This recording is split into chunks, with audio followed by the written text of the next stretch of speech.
L'insertion, je pense que c'est important puisqu'on est dans une situation économique qui est quand même qui devient catastrophique. Donc quels que soient les âges, quelles que soient les catégories sociales, les gens ont du mal à trouver du travail.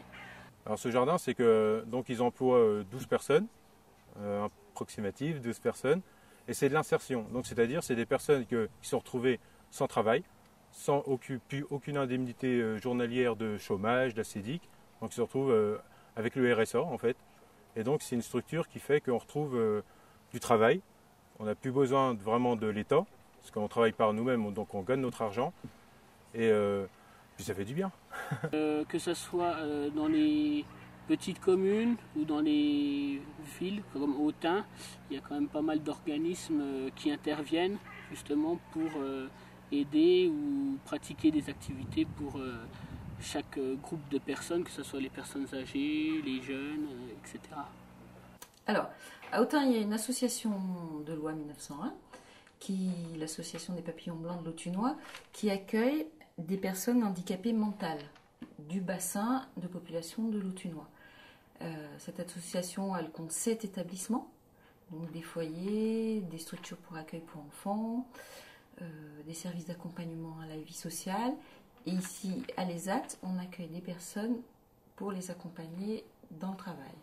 Eh ben, c'est une résidence où on est très bien. On est très bien accueillis d'ailleurs. Moi, je suis heureuse d'être là. Puis je ne suis pas la seule. Par exemple, on sait qu'il y a beaucoup de femmes dans le quartier qui voudraient pouvoir faire sécher leur tapis à l'extérieur. Donc ça peut être bien de construire, c'est un truc tout simple, mais c'est un exemple. On sait aussi qu'il y a beaucoup de gens qui veulent pouvoir faire du sport, notamment du foot sur le parc. Tout ça, il faut le prendre en compte, sinon on va construire quelque chose qui ne correspondra pas à ce que veulent les habitants. Contrairement à ce qu'on pense, on est quand même dans une situation où les citoyens, on ne veut pas les écouter.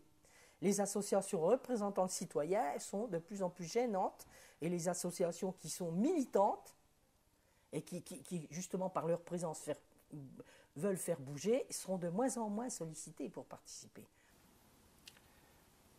Alors, de temps en temps, on peut se poser la question, effectivement,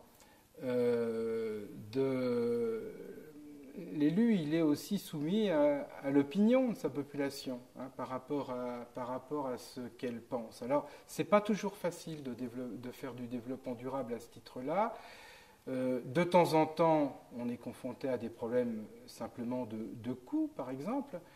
De temps en temps, on est confronté à des problèmes peut-être d'intérêt personnel, donc avec un certain nombre de contraintes qui peuvent aller à l'encontre des concepts de développement durable. De temps en temps, il faut arbitrer. Je ne suis pas sûr qu'un élu rural puisse toujours arbitrer dans le sens du développement durable à la perfection.